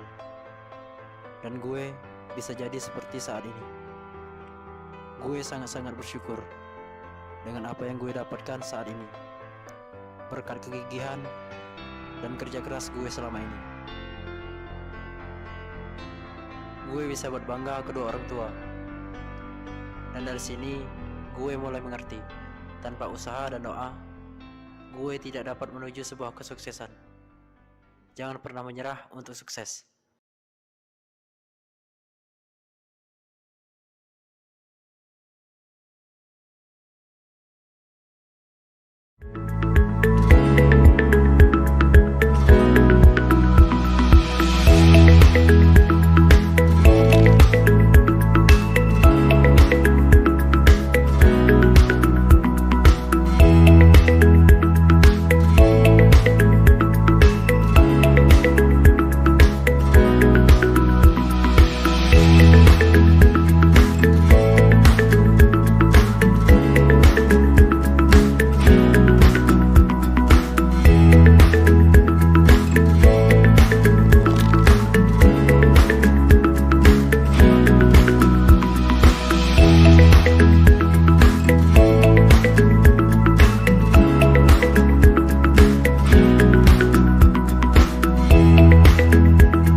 Halo teman-teman, ketemu lagi sama saya Muhammad Edwin, masih di program yang sama, ini podcast kita. Oke, jadi kali ini bintang tamunya itu bukan lagi dari anak-anak mahasiswa, sekarang udah bapak-bapak. Sama saya udah bapak-bapak ini sekarang. Oke, halo Kak Dimas, apa kabar? Halo, pecinta podcast dimanapun kalian berada. Anjay. Jadi Kak Dimas ini baru lulus ya, tahun 2019, baru wisuda. Alhamdulillah, baru wisuda di 2019 kemarin. Semester berapa kemarin? 10 ya? Enggak ya? Aku termasuk yang kumlot kemarin, tapi nggak dipanggil ke depan panggung. Soalnya low profile aku. Nah, untuk aktivitas sekarang ngapain aja Kak? Setelah lulus dari dari Palkomtek? Ngamen, latih challenge di TikTok. Oh enggak. Serius ya, jawabnya serius ini. Harus serius dong. Aku sekarang alhamdulillah ya kecil-kecilan lah jadi freelancer, foto, video, terus apa ya, wedding gitulah pokoknya. Ya kecil-kecilan lah, tipis-tipis. Nah, tapi kan sekarang kan lagi musim corona nih. Gimana nih soal job? Masih lancar kah? Kalau 3 bulan ke belakang itu parah sih, parah banget. Jadi kosong, bener-bener kosong. Tapi alhamdulillah untuk di bulan ini tuh udah mulai masuk ya, karena kan pemerintah juga udah ngelonggarin PSBB-nya. Ya udah masuk new normal juga kan? Iya udah masuk new normal, cuma mungkin harus dengan protokol yang lebih ketat aja, yang buat agak sedikit kita tuh ya karena baru kan, yang biasanya tadi megang kamera nggak pakai tangan, bukan nggak pakai tangan, pakai apa sih, sarung tangan. Sekarang harus pakai sarung bantal ya. Tangan, ini jokes bapak. Santai kan podcast ini kan? Santai, kita santai sini kok. Ya, terus? Oke, lanjut. Nah, kan hari ini pembahasan kita tentang masalah BEP ya, Bujang Elite Production. Bahas masalah, hidup aku pengen jauh-jauh dari masalah gitu. Nah, Kak Dimas ini kan salah satu bisa dibilang sutradara kah atau pemain kah dari BEP? Apa ya aku ya? Ditanya orang-orang BEP-nya aja mungkin aku apa ya? Aku tuh nggak mau sombong. Iya. Jadi kalau boleh tanya di sini aku sebagai apa di BEP ya? Kebetulan sih sutradara. Walaupun agak maksa sih. Agak maksa, aku pengen jadi sutradara aku. Nah, tapi mungkin banyak teman-teman di rumah juga yang belum tahu sebenarnya BEP itu tuh apa? Sebuah komunitas kah atau sebuah apa? Boleh diceritain dulu BEP itu panggilan saya. BEP ya, benar. Nah, BEP itu sebenarnya Bujang Elite Production, jadi kayak komunitas pencinta film ya. Tapi bukan film aja sih, karena sekarang BEP udah banyak divisinya, kayak ada gaming, ada musik cover, ada short movie, ada sketsa komedi, banyak pokoknya. Kalau dulu memang niatnya pertamanya pecinta film semua, tapi sekarang seiring berjalannya waktu udah banyak divisi yang ada di BEP. Oke. Kenapa harus Bujang Elite Production? Karena kalau kita tahu kan elite itu kan berarti mewah gitu ya. Kalau masalah Bujang Elite ya, aku tuh gabung juga pas Bujang Elite itu udah berdiri sebenarnya. Jadi aku tuh diajak gabung sama salah satu CEO lah ya, atau founder dari Bujang Elite itu Kak Johnson, yang sebagai guru aku juga di dunia sinematografi dan perfilman.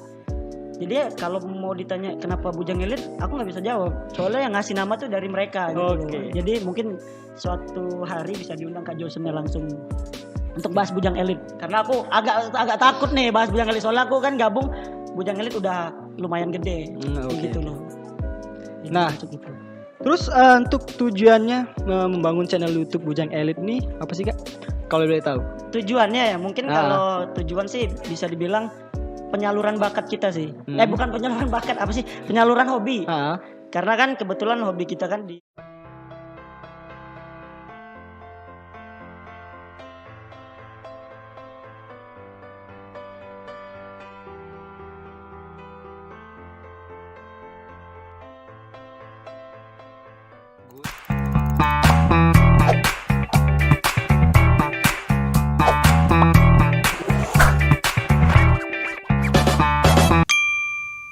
Halo teman-teman, ketemu lagi sama saya Muhammad Edwin, masih di program yang sama, ini podcast kita. Oke, jadi kali ini bintang tamunya itu bukan lagi dari anak-anak mahasiswa, sekarang udah bapak-bapak. Sama saya udah bapak-bapak ini sekarang. Oke, halo Kak Dimas, apa kabar? Halo.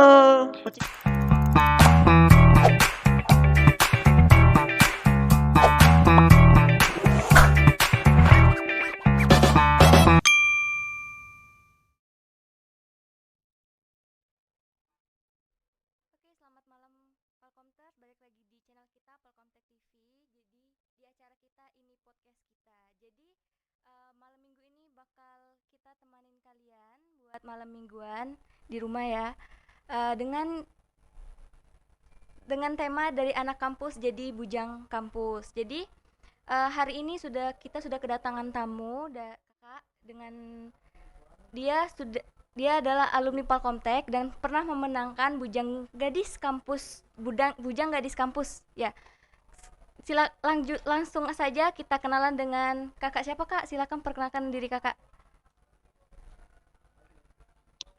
Halo semuanya, assalamualaikum warahmatullahi wabarakatuh. Waalaikumsalam warahmatullahi wabarakatuh. Halo Palkomster ya. Perkenalkan, nama saya Muhammad Yamin. Saya alumni Palkomtek, jurusan Sistem Informasi, lulus tahun 2019. Berarti baru lulus ya Kak tahun ini, tahun kemarin ya? Jadi tahun kemarin. Apa kabar dulu nih Kak? Apa kabar Kak? Kabarnya alhamdulillah luar biasa, sehat. Sekarang kegiatan atau kesibukan kakak nih apa ya? Sekarang kakak kerja, kemudian lagi ngerintis startup juga. Udah itu aja sih. Gitu aja. Iya. Kalau nggak salah nih, kan kakak pernah ikut Bujang Gadis Kampus ya Kak? Kalau boleh tahu itu tahun berapa ya Kak? Bujang Gadis Kampus Sumatera Selatan. Waktu itu aku gabungnya di tahun 2016. Nah, tapi ada cerita di balik itu ya. Ya, aku tuh sebenarnya 2 kali gabung mau ikut Bujang Gadis Kampus Sumatera Selatan. Nah, jadi waktu di tahun pertama itu tahun 2015 ya, kakak mencoba untuk gabung dengan didorong oleh kemahasiswaan waktu itu Sir Parlepen ya yang nyuruh. Jadi dia nyuruh kakak buat daftar jadi Bujang Gadis Kampus Sumatera Selatan. Waktu itu kan karena masih baru ya, jadi nggak terlalu tahu apa sih itu Bujang Gadis Kampus kayak gitu, nggak familiar juga kan. Akhirnya coba-coba ikut kan, daftar, terus ngejalanin semua sesinya. Nah di tahun pertama itu alhamdulillah cuma sampai semifinal di tahun 2015 itu. Karena minimnya pengalaman ya. Jadi waktu itu cuma sampai semifinal. Itu terus setelah udah kan, karena cuma sampai semifinal, belum gabung tuh, belum termasuk jatuhnya kan. Karena yang dihitung jadi Ikatan Bujang Gadis itu kalau udah masuk final, kalau udah 30 besar kayak gitu. Akhirnya di tahun 2016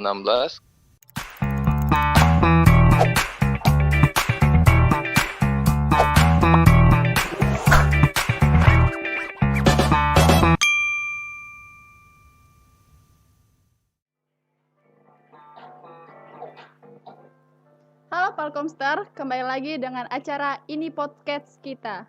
Kali ini dengan saya Anggi Cahyati. Kali ini saya akan membawakan podcast bertema tentang konten kreator ala Palembang. Nah, di sini saya sudah bersama konten kreator yang hits di Palembang. Halo Kak Iqbal. Halo. Hai semuanya, nonton Prospek TV. Iya, boleh perkenalkan dulu seorang Iqbal kreator, Iqbal Kibul, seorang konten kreator. Nama saya lengkap Muhammad Iqbal. Lagi umur saya 20 tahun. Saya tinggal Iya, boleh. Kalau aja kan main ke rumah. Saya mahasiswa tertuju di Budaya Pada Palembang, jurusan Komunikasi Via Islam.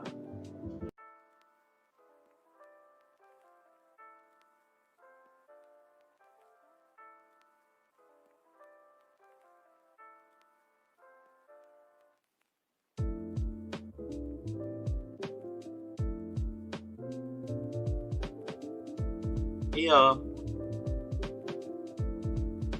Kalau aku sih pribadi Idul Adha ini ya kayak biasa sih. Ya kurban, sholat Id, kayak juga sanjo-sanjo kalau bahas Palembang itu sanjo-sanjo ke tempat tetangga tempat keluarga ya Kak. Bener-bener. Biasanya malam ini ngapain mana aja Kak? Aku sih kalau akhir-akhir ini sih sebenarnya sibuk magang, tapi alhamdulillah udah selesai magangnya. Kalau malam-malam biasanya aku tuh ngedit video, kadang juga main game. Kebanyakan main game sih. Kalau malam-malam. Langsung aja nih Kak, masuk ke intinya. Alasan Kakak menjadi konten kreator apa sih Kak? Boleh sedikit diceritain? Konten kreator. Sebenarnya aku tidak nyangka sih Pak jadi konten kreator karena awalnya sih dari hobinya buat video. Awalnya aku tuh nontonin video wong sebenarnya, video-video yang ada di Facebook, video-video yang ada di YouTube, di Instagram. Aku lihat mereka buat video yang lucu kayak itu kan. Mereka ini buat video yang lucu kayak bikin sketsa kayak itu. Jadi aku termotivasi, aku tuh nonton videonya ngelihat bukan kelucuannya tapi bagaimana cara dia buat video itu. Jadi ngerekamnya kayak gimana, ngeditnya kayak gimana. Aku tuh penasaran dengan hal itu. Jadi aku mempelajari di YouTube. Cak mana buat video, cak mana cara ngedit video.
ya atas matrikulasinya mengenai lingkungan kampus. Oke, sekarang udah pukul hampir jam 12 ya.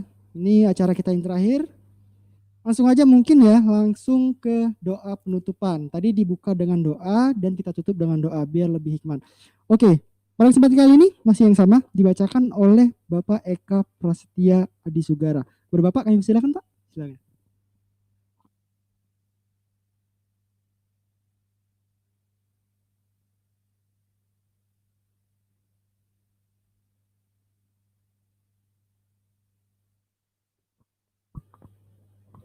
Sudah. Assalamualaikum warahmatullahi wabarakatuh. Baiklah adik-adik sekalian, sebelum kita sudah sampai ke penghujung acara, sebelum ditutup, marilah bersama-sama kembali kita menengadahkan tangan ya, berdoa agar acara kita pada hari ini mendapat keberkahan dan juga menjadi amal kebaikan bagi kita semua. Bismillahirrahmanirrahim. Alhamdulillahirabbil alamin. Hamdan syakirin, hamdan hamidin, hamdan yuwafi ni'amahu wa yukafi'u mazidah. Ya Rabbana lakal hamdu kama yanbaghi li jalali wajhikal karim wa azimi sultanik. Allahumma shalli ala sayyidina Muhammadin wa ala alihi wa sahbihi wa salam. Allahumma inna nas'aluka salamatan fid din wa afiatan fil jasad wa ziyadatan fil ilmi wa barakatan fil rizqi wa taubatan qablal maut wa rahmatan indal maut wa maghfiratan ba'dal maut. Allahumma hawin alaina fi sakratil maut wa najata minan nar wal afa indal hisab. Allahumma inna na'udzubika minal hammi wal hazan wa na'udzubika minal ajzi wal kasal wa na'udzubika minal jubni wal bukhl wa na'udzubika min ghalabatid daini wa qahrir rijal. Allahumma inna nas'aluka min ilmin la yanfa wa min qalbin la yakhsha wa min nafsin la tasba wa min da'watin la yustajabulah. Allahumma inna na'udzubika min jahdil bala wa darkis saqa wa su'il qada'i wa syamatatil a'da. Allahumma inna na'udzubika min munkaratil akhlaqi wal a'mali wal ahwa. Allahumma ya musarrifal qulub sarrif qulubana ala dinik wa ya muqallibal qulub tsabbit qulubana ala ta'atik. Allahumma rabbana taqabbal minna innaka antas samiul alim wa tub alaina innaka antat tawwabur rahim. Allahumma ighfir lana dzunubana wa liwalidina warhamhum kama rabbauna shighara wa li jami'il muslimina wal muslimat wal mu'minina wal mu'minat al ahya'i minhum wal amwat innaka ala kulli syai'in qadir. Rabbana hab lana min azwajina wa dzurriyyatina qurrata a'yun waj'alna lil muttaqina imama. Rabbana la tuzigh qulubana ba'da idh hadaitana wa hab lana min ladunka rahmah innaka antal wahhab. Rabbana atina fid dunya hasanah wa fil akhirati hasanah wa qina adzabannar. Wassallallahu ala sayyidina Muhammadin wa ala alihi washabbihi wasallam. Subhana rabbika rabbil izzati amma yasifun. Wassalamun alal mursalin walhamdulillahi rabbil alamin. Assalamualaikum warahmatullahi wabarakatuh. Ya.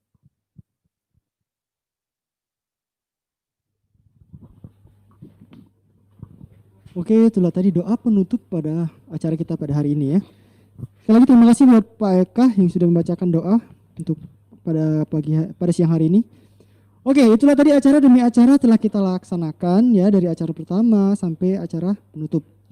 Ya, jangan lupa buat teman-teman, besok kita masih ketemu lagi, masih di jam yang sama ya, jam 8 kita mulai.